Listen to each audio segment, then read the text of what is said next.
is Simi Gosling. I am a holistic relationship counsellor. Like love is unconditional. It can be unconditional, but it doesn't have unconditional tolerance. Your love is an extension of your personal growth journey. Dating burnout, like that's the most common thing I see. Women don't really want men to show their emotions. They want men to be able to handle their emotions. Yes. So it's like they don't even understand their own value for what they are, right? It's kind of hard because we outgrow people. We have soulmates, sometimes for a season. You know what I mean? I don't think it's like this one defined person. I think. What would you say would be the key elements to determine healthy relationships? But this is the biggest thing I start with is define what it means to yourself to have a healthy relationship. Hey there, tune into the latest episode of the Be Human podcast with special guest Simi, a holistic relationship guru. Dive deep into the real stuff that shapes our relationships, from the impact of our subconscious to navigating the choppy waters of attachment styles. They're peeling back the layers on what it really takes to find and foster love in today's world. Grab your favorite drink, get comfy, and join us for a heart-to-heart that might just change the way you think about dating and personal growth. This one's a game changer, folks.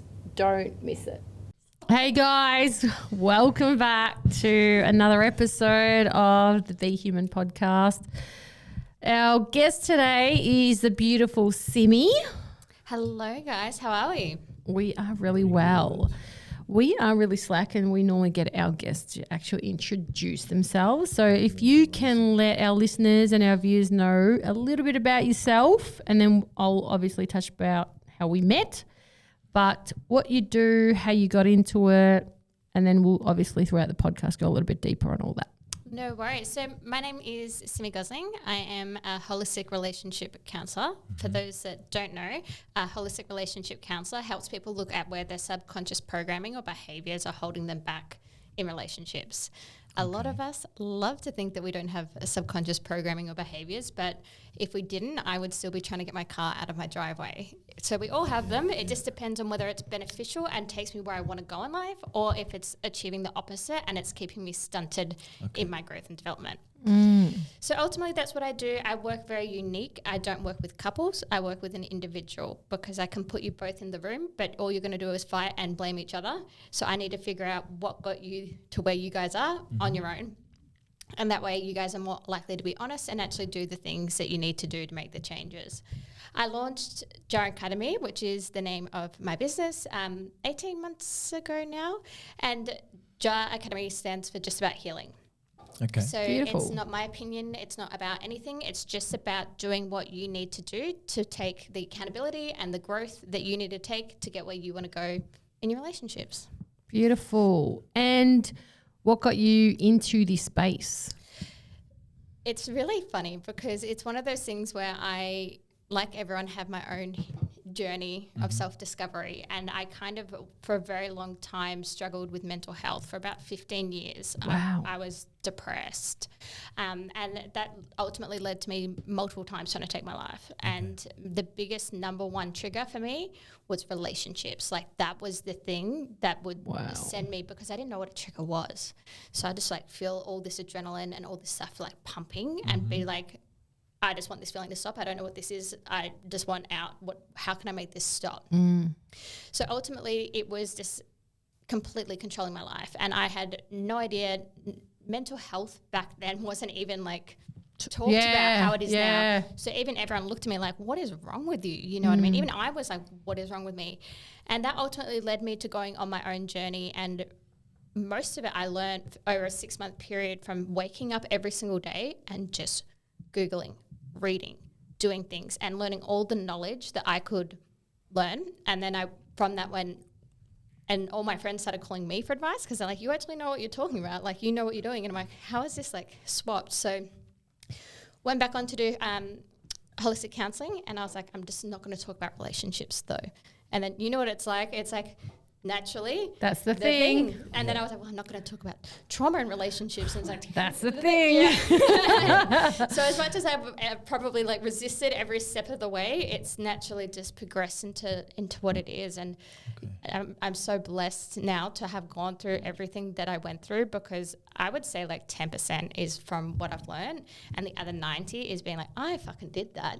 You're doing this because of this. You know what I mean? Like, I know every manipulation technique or whatever it might be, or why you're doing it or behaving that way, because I've been there. Yeah, and that's the best place to sort of like be a guide or support for someone, because if you hadn't been through those experiences yourself, I think you can only go to a certain level, and then it becomes very textbook, clinical.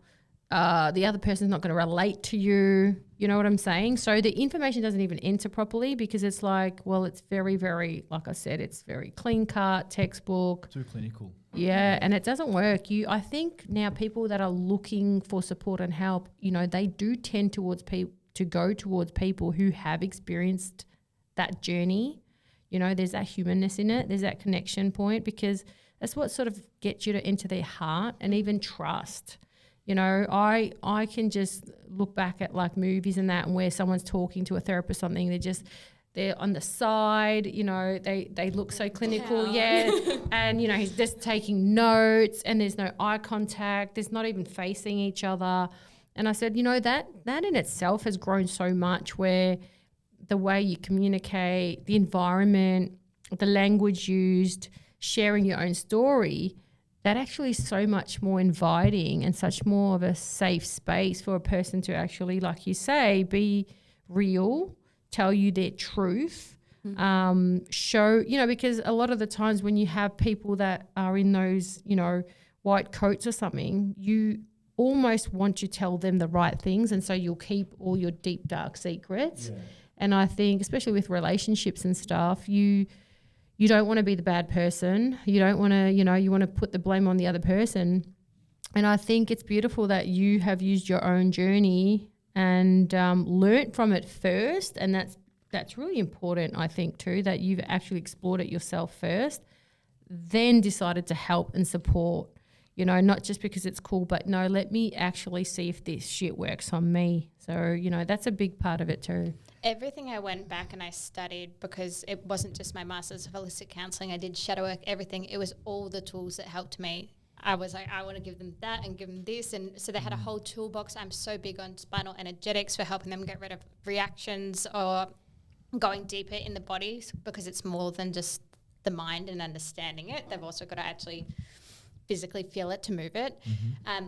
So that's like the biggest thing that I'm proud of, really, is having that capacity to hand them out what I know works for me. And I think, just to go back to what you're saying about like the textbook thing, particularly with relationships, like you can't come at it with the textbook, because we all know what we shouldn't say, how we shouldn't react. We still do it. But in that heat of the moment, your mind just plays such tricks on you, because it's so emotional. It's so connected to your heart. It's so raw that you just zoom in, and that's the threat, and I'll do whatever I can to get out of that situation. Yep. So it's so much more than a textbook. I don't think you can do this job and not have gone through it.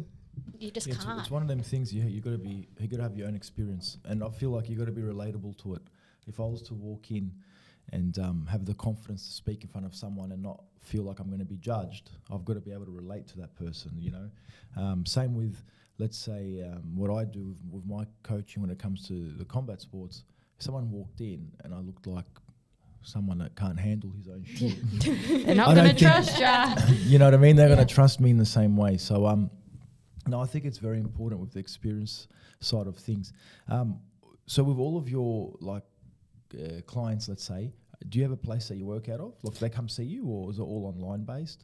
Now it's all online. I've done some in person. I've done some online, and it's interesting because I actually find like online works a bit better for what I do. I feel like sometimes when people are in front of me, they're embarrassed and they're shy and they're nervous, and they're like no one wants to be like, oh, I see a holistic relationship counsellor, because they see it as like some form of defeat. You know what I mean? Which they shouldn't. And then for some reason, being on the computer, they have their cup of coffee, they're more laid back, they're in their environment, that it gets them to let down their barriers enough. And I think maybe just that idea that they can hang up the computer on me probably helps Yeah. if they wanted to, Yeah. you know? And what are you noticing? Like, you know, I do feel like with what's happened in the world, relationships have suffered immensely. And I'm not just talking about relationship to an intimate partner, but I'm just thinking about families, siblings, parent, child, and even relationship to self, right? So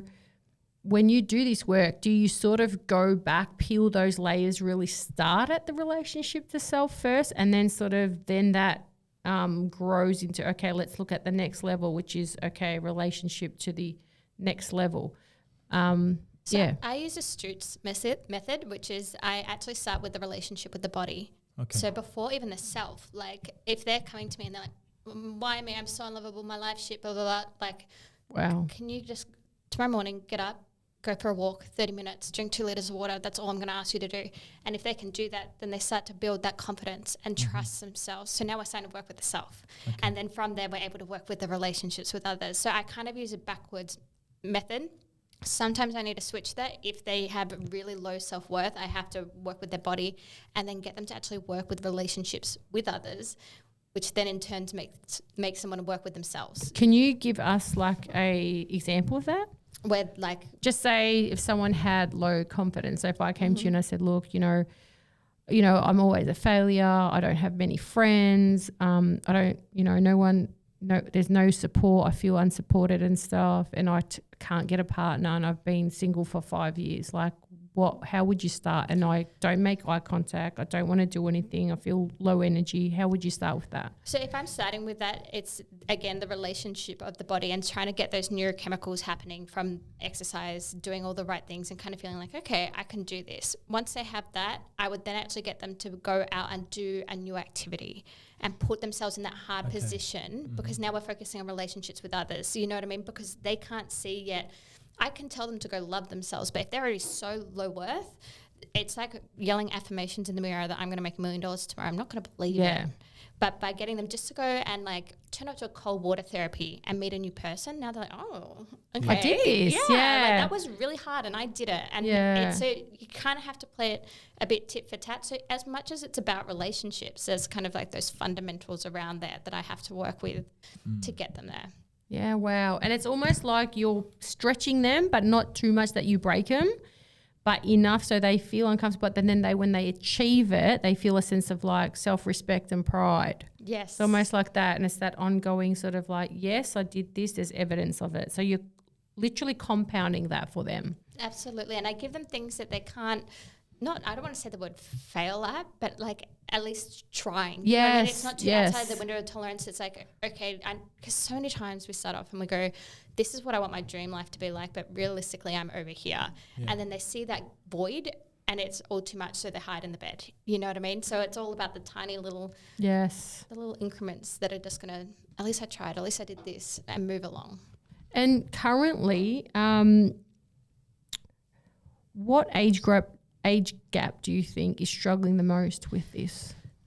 I don't know if it's what I attract, but the number one thing that I am getting is a lot of 25 to 35s. Guys or girls? A mix. So it will actually go through phases. Last year I actually had 75% males, and then this year it's started to even out a bit more. Can I just interrupt you? Sorry, Simi. What do they normally come to you for? Like, what's the number 1 or 2 reason? For males? Yep. So for them, they come to me because they've had an avoidant tendency, not wanting to communicate, really wanted to push away, not go there. And now that usually they're hitting 30 and they're going, fuck, I might be the problem. Like this actually isn't working. Wow, okay. And a lot of the time it's starting to work on that relationship because they don't know what they're feeling, because they've been taught from such a young age to suppress any form of emotion, that when their partner goes, tell me how you're feeling, they go, I don't fucking know. So it's like, and they genuinely don't know. So it's about working with them to get those things happening so that they can start to actually feel the things in the body to be able to talk about them and know what feels right in a relationship and what they do kind of want. That's the main one for males. Yep. And then with females, I find that it's more this resentment build up. and it's quite common where they kind of get to this dating fatigue where they go like, it's always me, it's always at a. So I find a lot of the time at the moment with the females, I'm really working with teaching them rather than rushing to find someone, avoiding dating burnout. So if I'm dating and then I'm like, okay, that didn't work out. Now I'm going to try with you because that will mean that's okay. You know what I mean? Yes. And then in the end they go like, all men are assholes. Yes, like, yes. I was going to get to that. Like, what is this thing with all men are assholes? It's dating burnout. Like that's the most common thing I see where it's you've hurt me, and instead of taking time to process that, I've now taken you as my next kind of self-worth thing. So if this works out, that's okay that he treated me like shit because I got my happily ever after. Got it. And then it fails Wow, and it man, fails that's and it exhausting fails. as fuck. Yeah, That's I'm like tired. Really, it's got a lot of urgency. I'm in actually that. tired. I'm just like, I'm trying to understand this and comprehend it. I'm like, fuck, that just sounds like, I don't know, like for me, if I got my heart broken, I'm not going to go look for something straight away. And You know what I mean? so much of it is subconscious and so much of it is from dating apps as well. That's what I was going to So say. it's The different culture now, has though. The culture changed did because change, look, yes. flick through, right, next option. I don't even think they sink deep enough to know if they really like this relationship, right? I don't think, because then how can you go from that to that? I don't think even the one that hurt you even sunk deep enough to fucking let it land. No, they haven't. And usually it's because they just get to the talking stage and then all the subconscious programming kicks in and it mucks it up. But it's easier to blame you than it is to look at me, and it goes to the next one. And this isn't everyone, but it's really common, particularly with people who, I don't know, will end the dating like seeing you, and by the end of the night they're back on. Yes, yes. So this Wow. is the other So I thing though. can't Do you reckon comprehend it's because everything's turned very chemical and physical Well, too fast, or is it because you have so many options as well? I think personally, like my belief is it's the options. Mm. I Yeah. personally don't use dating apps because I find that I notice in my own behavior that I don't treat someone from a dating app the same way I did if it was your friend, because now Wow. there's consequences to my actions. Now I have to be. Love that, Simi. Respectful. Yeah, I have to try. I have to give you a chance. I have to see there's people around him vouching for him. This is a great guy. And also, I got to treat that person that I've met in with kindness. I have to respect that person. I can't just change my mind that morning that I don't want to go on the date anymore because there's consequences. Yes. Wow, I didn't even think about that. That's very true. Mate, it's like a game. I swear. Like, I'm just thinking now, like, before I met Jessie, I think Snapchat started to come out or some shit. And then I think Tinder came out not long after that. And I remember looking at people on the Tinder, like my mates and all the boys. I'm like, this is like a game. But now you're like competing with your mate because your mate's like, oh, fuck, look who I'm swiping. Look who I'm matched with. Oh, you know, saw this many chicks last week or whatever. Do you know what I mean? And I feel like all of a sudden it's not authentic at all anymore. Now it's just like a game for men on who's going to conquer. Mm-hmm. Do you know what I mean? Like who's going to win? Am I going to outdo my mates? Am I going to get more swipes this way, more whatever? And then what's funny is like I'll be watching from a distance, happily in love, and Jessie. and going and then all of a sudden like 2 years go down the track or 3 years and like you said, all men's are assholes. They'll say all girls are sluts. Mm. They'll say the same thing. This is Do you the know what I point. mean? So where do those two meet then? Like, if one's going off that tangent and the other one's going off that tangent, how do you then bring them back to a nice meeting point? Well, it kind of starts with that limiting belief of like, okay, where did that come from? Well, this guy did this to me, and you know I dated this one for 6 months, and he treated me like shit. Okay, what made you attracted to that in the first place? Well, my past relationship, this happened, that happened. Do you think you sat with that enough? No. You know what I mean? So there's always kind of a way to gently bring people back to what is the self-worth that they're getting, what is the self-worth that they're looking for? And where did that become a bit broken? So you can never run from it. You can't. You'll have to come back to that first one. It's literally that first one. Yeah, and if people can run from it, and they do for 10, 15 years, Yeah. but they will always meet someone at that level of consciousness. So true. You can't It is avoid it. true. Yeah, it's is true. true. So it's like they don't even understand their own value for what they are, right? And fuck, what was it? So then so with the men that sort of come back into it and Do you think men come from it like saying, hey, because culturally too, right, men are being taught to sort of like, hey, in your 20s, fuck around, right? And so do this and do that. And then they hit like a certain number, and it's like girls have this biological clock too. It's like, oh, in this number, I need to have a baby. Do you reckon with men too, they have like a clock where it goes, oh, now I've got to settle down? And do you think people come together from a very mechanical space as well? Or do you find that people are starting to actually take more conscious awareness towards like choosing, hey man, I do want to settle down, but I actually want to do it so that I do end up loving my wife for the rest of our life, and I do want to cultivate growth, and I want to have the same values. Do you find that shift, or is it still that old way? I find that it's really a spectrum. So now you've got so many amazing men doing so much inner work, and there's amazing thought leaders out there saying, actually, the reason you feel depleted is because you're watching porn, and you're hooking up with this chick thinking it doesn't mean anything. All the neurochemicals in your brain are going to tell you otherwise. So you're kind of dissociating. So now there's this message of, hey, if you want to grow, one area of your life can't be in the toilet and the rest are up here. It's not going to happen. So you know what I mean? It's got to be a broad thing. So I think that's amazing at the moment, and we're seeing a huge influx of why a lot of men are changing and growing. Okay, but I also notice women are like, you know, I know there's slut shaming or whatever, but like back in my days, that was full on. Now it's actually pretty cool if someone goes, you're a slut. They're like, yeah, I'm a slut. And they post it or whatever. I don't know. And what's freaky is a lot of guys like that still. And I'm like, is that, what do you see with that? Like how women are really like, there's the porn addiction with men, and then girls are really like revealing themselves 24/7.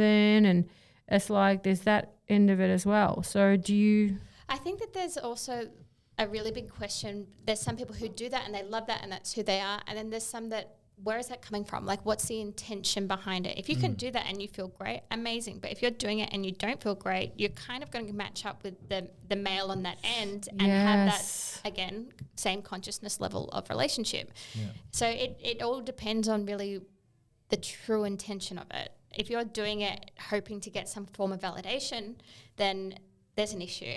And it's saying that we have to be really honest with ourselves, like, how great do I actually feel doing that? Because it's so great to say, like, yes, like sexual freedom for everyone, but I know that if I went and posted like bikini photos of myself online like this, I actually wouldn't feel very great about myself, but that's just because of the kind of person I am. So, yeah.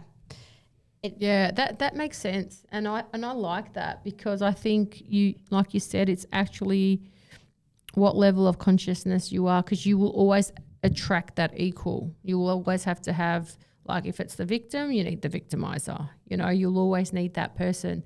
So when you work with people, like, do you find that there is a massive shift and they do work out that initial thing? Does it come from their father wound? Does it come from a mother wound? Where does that initial brokenness or that disconnection or their belief in separation, or they're not valid, they're not important, they're not beautiful, where does that, most of the times, where does that stem from? If you can sort of tell us about that. So usually it comes from attachment style. So your attachment styles are based on the attachment circuits in the brain, and it's not a natural circuit. Wow. It's just different areas of the brain that light up when you're attached to someone. And it comes from 3 different areas. One will be your childhood. The second will be like previous relationship trauma that you haven't processed or dealt with. And then the third one is circumstantial. So if you're very much unconsciously acting in a certain way, it can push me to act in a certain way. And that ultimately is the biggest driver. So for some people, the childhood will be the big one. The others, it will be the previous relationships. But that circuit in our brain, it's so heavily attached to our fear center, like our emotional part of the brain, that's when you go like, why am I acting like this? Like that's the driving force. And so is it something that you have to like pattern interrupt it? Like how do you change that? Because if it's so deep rooted. So the hardest thing about changing an attachment style is believing that you can change an attachment style. But you can. It's a neurocircuit, it's plastic, it's changeable, it's flexible. But it has to be done psychologically. Okay, where does this come from? why am I doing this? What is actually fully, completely grasping it and understanding it, and also physiologically. So that's why I tell my clients, go and do breath work, go and do spinal energetics, go and do the things in the body that are actually going to help you rewire the nervous system and process it. You can't do one without the other. It won't work. I've seen many amazing people just try and skip the thought process part and go straight to the breath work and the spinal and the somatic practices.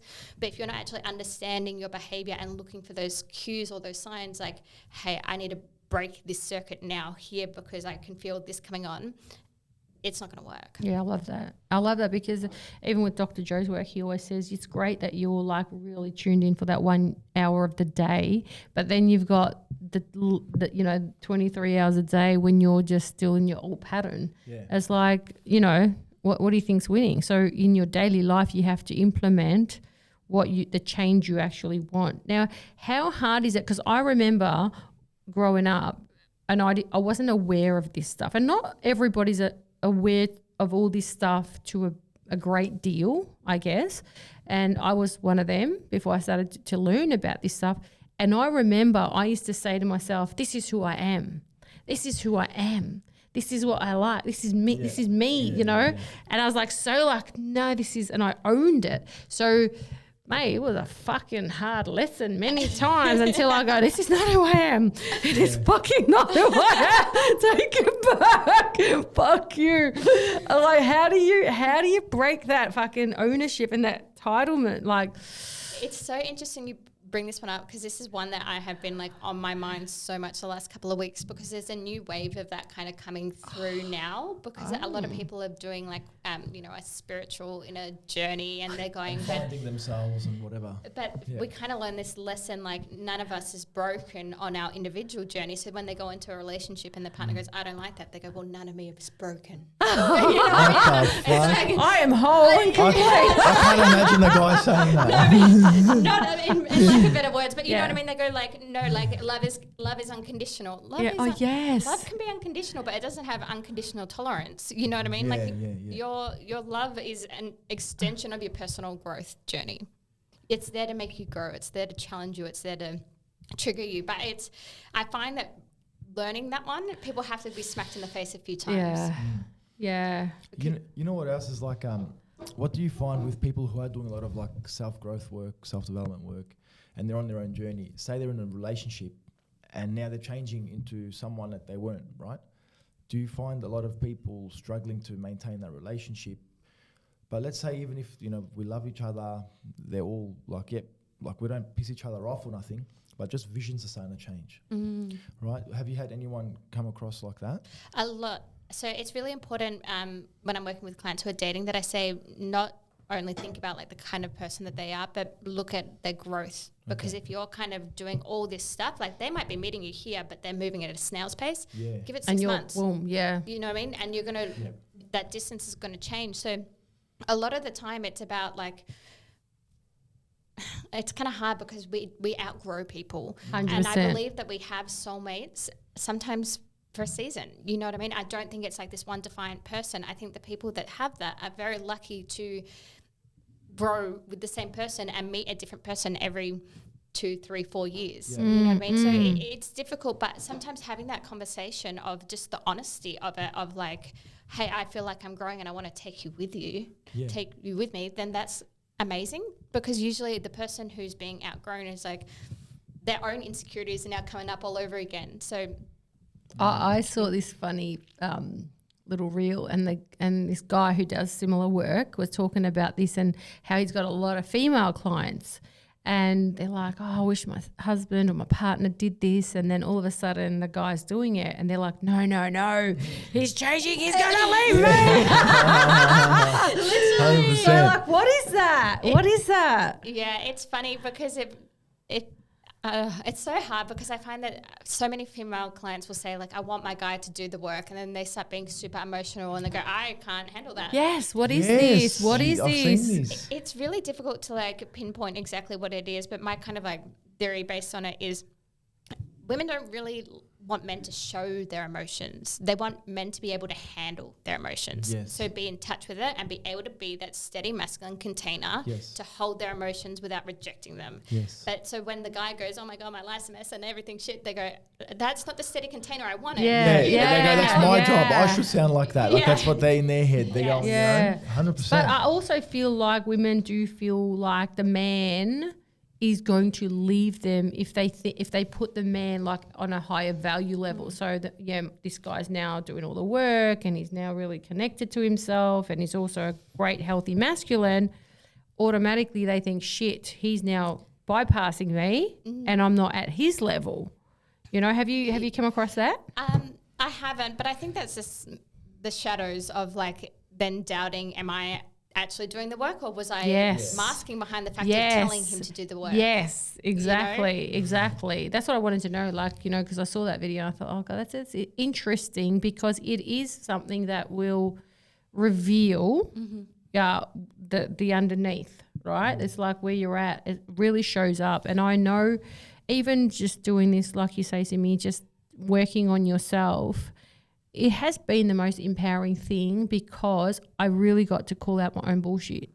When I looked back at my 2 relationships, man, when you start to do this work, and the good thing was I've given myself so much time and space that it landed and I got to see, hold on, what's my responsibility in this? What's my relationship to this? You know, and I started to like look at it in that way and I dissect it, and not out of judgment, but curiosity. I think that's a really good way to see it. And I started to notice where, you know, I was overly masculine or I like to lead all the time. And then I was complaining about why I don't get help. I was like, because I fucking like to lead all the time. I was like, bro, pick one, you know. So I think you need space, you need time. And I think, and we're such good mates and he's like my brother. And I've learned to view masculine in such a different role because of him. It doesn't have to be intimate all the time, you know. It's like, shit, dude. And I remember things like just even not driving, right? I have to sit in the passenger side, was like, oh, this is hard, right? And I had to learn that, dude, let the masculine do that. And I could do that with him. And it was cool because I started to learn a lot of things through friendships as well, you know. And this is the beautiful thing of a holistic sort of relationship counselor is that it doesn't have to always be from an intimate relationship. It can be from self, it can be from friends, it can be from brother and sister, and you can learn a lot of stuff. But you need that space. You need to create like that stillness. You need to land in it. You need to know, look, I'm the common denominator. Let me see what I'm responsible for. Let me see what I can be accountable for.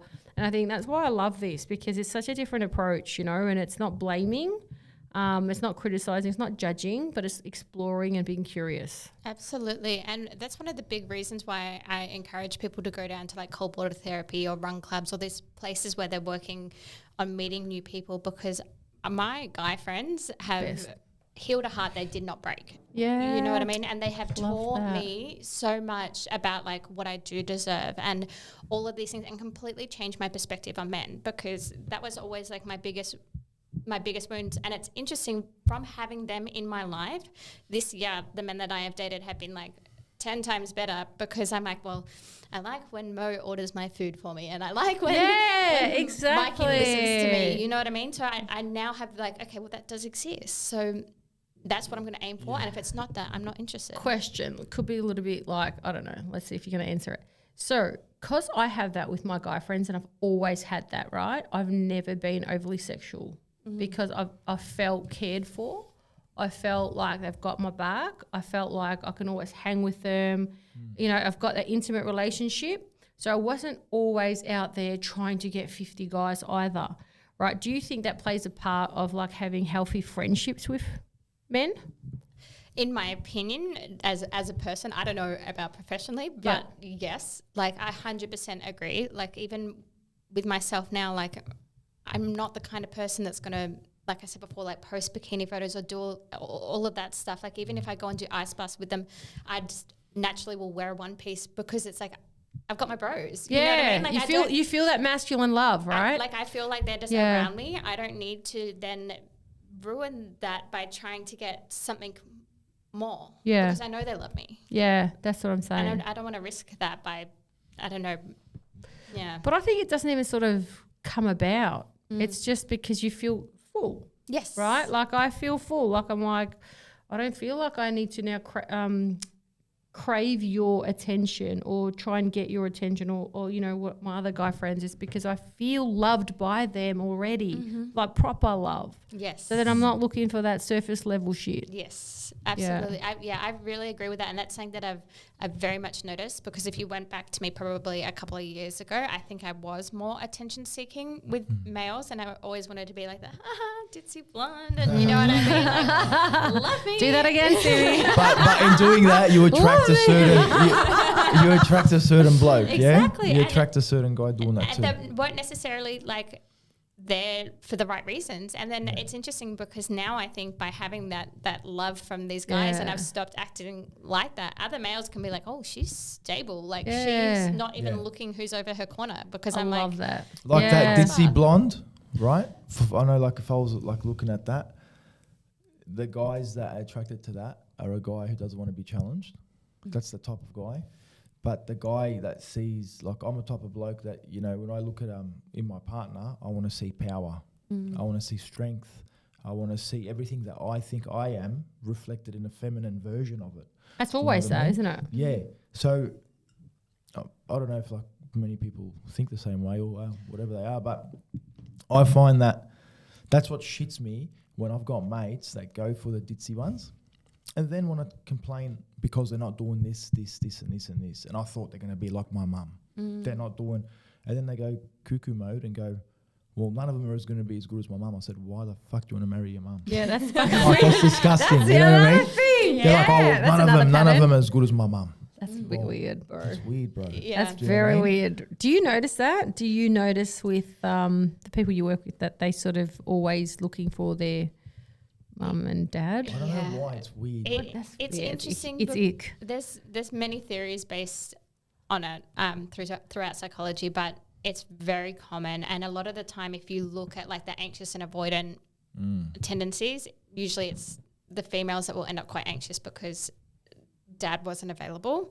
And then if you look at the males that kind of had like the cold mother, well, you end up being more avoidant. And it's interesting because it's like the opposite sex, but that attachment circuit in the brain when you go through puberty switches from your parents to your romantic relationships. Wow. So it's like something crosswise, and then but they're still like, oh, my Does it have dad. a boy and girl both for females and males? Oh, so wow, okay. So when you go through puberty, it swaps from mum and dad to romantic partner, and it's it's bizarre because you don't even consciously realize like What's I happened? had Yeah. something to do with my dad. Like this is so weird. You know what I mean? Yeah.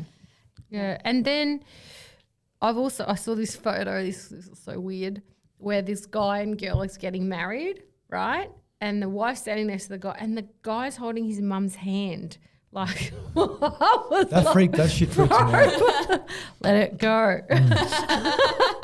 So, you know, it's just interesting, the dynamics of relationships. Like I've got a son and I've got, you know, 2 girls, and Aaliyah's got a boyfriend. And I think like, you know, I have for some reason never had, you know, because that could happen too, like where you feel threatened because someone else is coming into that space and stuff. But I think, you know, if you really explore what your relationship is completely, then I don't think, and you understand that my way of looking at it as a parent, when I look at relationships, is that I can never, and I'm very humble in this, I can never give my child every aspect of a loving relationship through just me, right? And so I've already taken myself off the hook because there is no way I can be everything for my kid.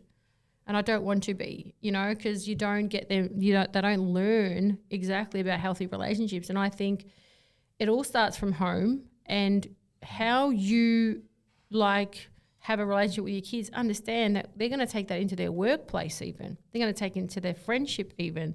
You know, it's not just about partners. And I think that's where, you know, we have to reassess like how we look at relationships from very, very beginning.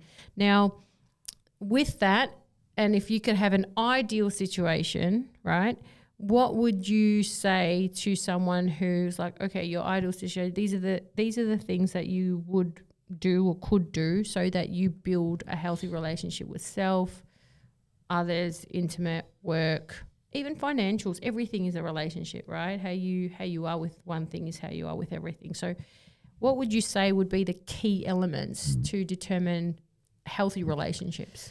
So this is the biggest thing I start with is define what it means to yourself to have a healthy relationship, because I might view a healthy relationship as where they're the strong masculine and I'm more of the feminine, but to someone else it might be completely 50-50. Not one is right and the other is wrong. It all depends on what defines it for you. What is it that you're looking out for, or what are you wanting out of this? I then get people to do this really great exercise because I don't know, I just find that this works. If you write on a piece of paper like your dream partner, write out like everything about them. Like what would they appear like? What would they dress like? How would they turn up? How would they present themselves to others? What kind of job would they do? What would they do on the weekends? And then on that, on the other side, write exactly the kind of person that they would be looking for. And then ultimately what we're actually doing is then working with who they want to be. Yeah. And a lot of people don't realize that because they spend so much time being like, I want this amazing partner. Okay, well, to attract that, what do you have to be? And then we can go through each individual area and be like, well, would they want someone who's financially literate? No. So, okay, we've got to work on that and work on this. And by getting them to focus their attention here, it's insane. Like within a few months or even a year, they've met someone because they've come up to that part. Level. I love that. I love that. And I think by the time they actually invite that person into their life, they're so happy and content with themselves, and it's like that they weren't even looking. They've stopped looking. Exactly. All their energy was where it needed to be, and that's exactly what needs to happen, because we can all sense when someone's like, hello, hi, are you going to call me? Call me. You know what I mean? You're like, fuck. Like, it's smothering. So there has to be that ability to take back the energy. So a little bit of a personal question. Doing this work, how has it helped you personally in your relationships? Massively. I think I had already done so much inner work by the time I went to do this work, but then actually doing the work healed me in ways I didn't think was possible. You know, like I'm helping my clients and helping them move through their stuff, and it's just reaffirming to me that I'm on this right journey and on this right path. And then sometimes I've got a client talking about something and it's triggering me because there's something that I haven't worked on, and then I'm like, okay, great, see you later. And then I'm like, oh, fuck. That session was for me. That one was a motherfucker. Like, you know what I mean? Like, and so it's incredible because even since I broke up with my ex just over 18 months ago now, I took time to be single, but it didn't really feel like I was single because I was still getting like those relationship triggers from my clients. So it's been amazing, and I think that there's a huge responsibility for me doing this work, that I'm constantly working on that. I'm constantly going to things like the events and doing and putting my face out there and showing people like, hey, I'm still moving, I'm still going. I love that. Yeah.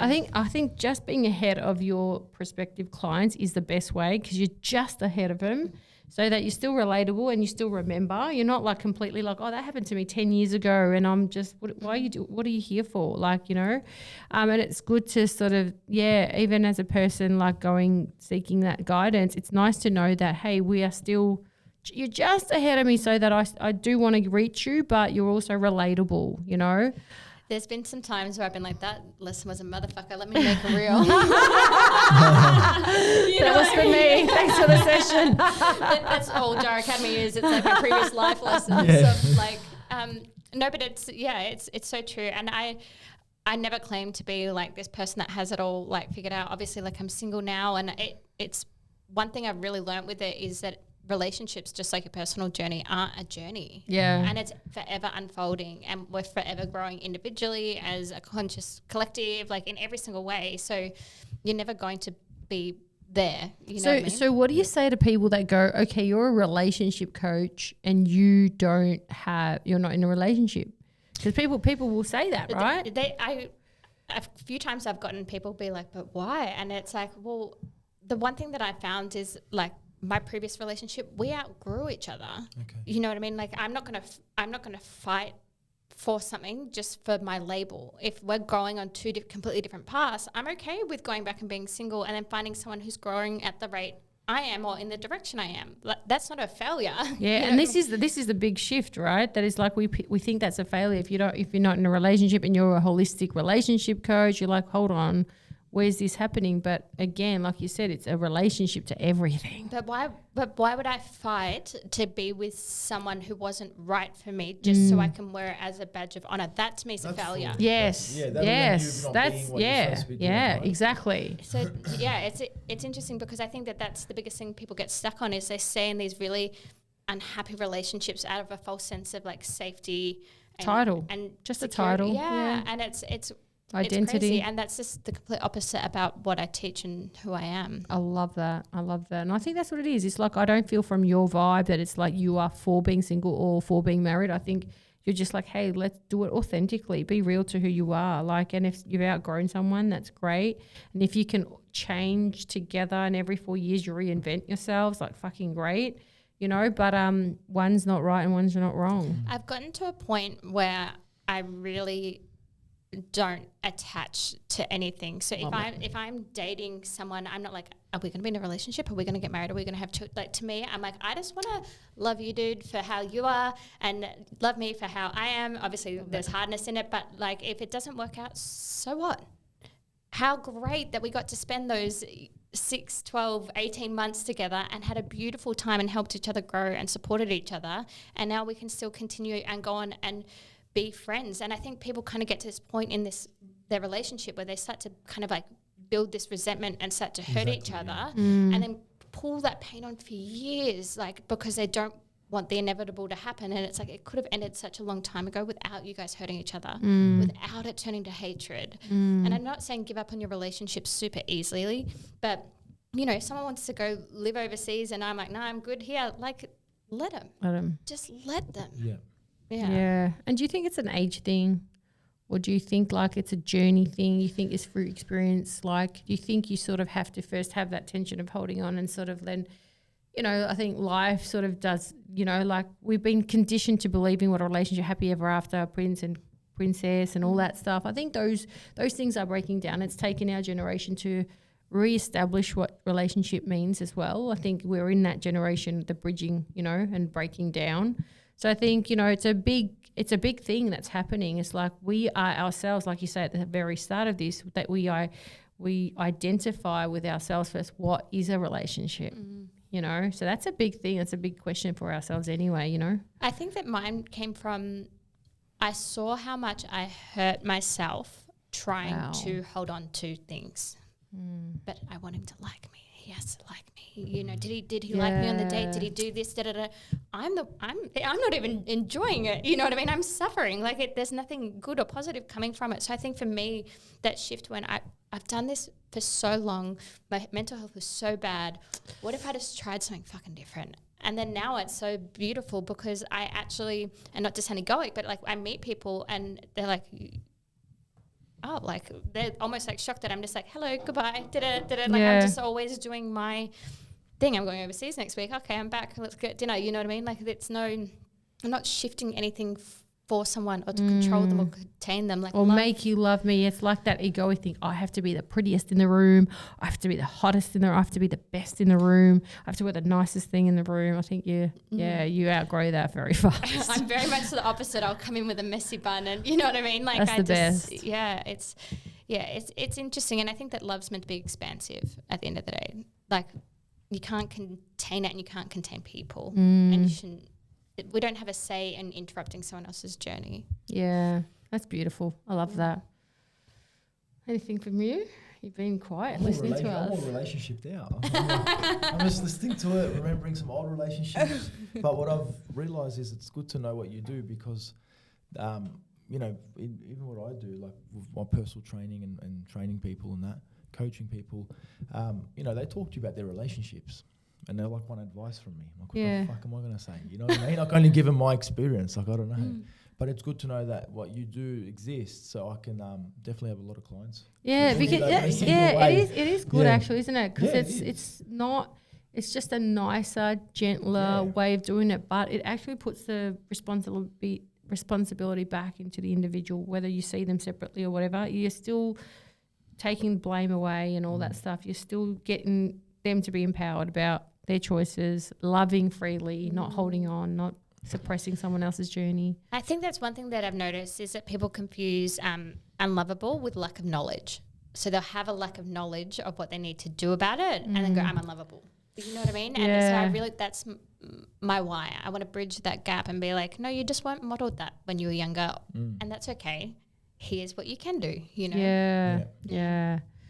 So, Simi, what would you like to say to our listeners, like with relationships and sort of like what's your message for everyone? I think my message is really not to like give up on love or think that, you know, just to throw the towel in or I don't even know how to put it into words really. Like, don't just give up and think that, that old time love just doesn't exist anymore. It's where you create it. And it takes work, and it takes work within yourself and work with how you communicate and trust in others. So just keep doing the inner work. None of us are perfect. It might look like everyone knows what we're doing, but behind every bedroom door, I guarantee you there are people feeling the same way you do. So just keep learning. It's not embarrassing. It's good. You're being the best version of you for yourself and your partner, and keep going. Love it. And where can people find you? They can find me on Instagram at jah.academy and TikTok at jar.academy. Cool. Beautiful. So we'll put those details down in the description as well. Thanks, darling. Thank you, Simi. Love you. You're not just a pretty face. Oh, thanks, darling. I love you guys. I want to stay on this podcast forever. Hey guys, it's Zuzu and Aish from Be Human Podcast.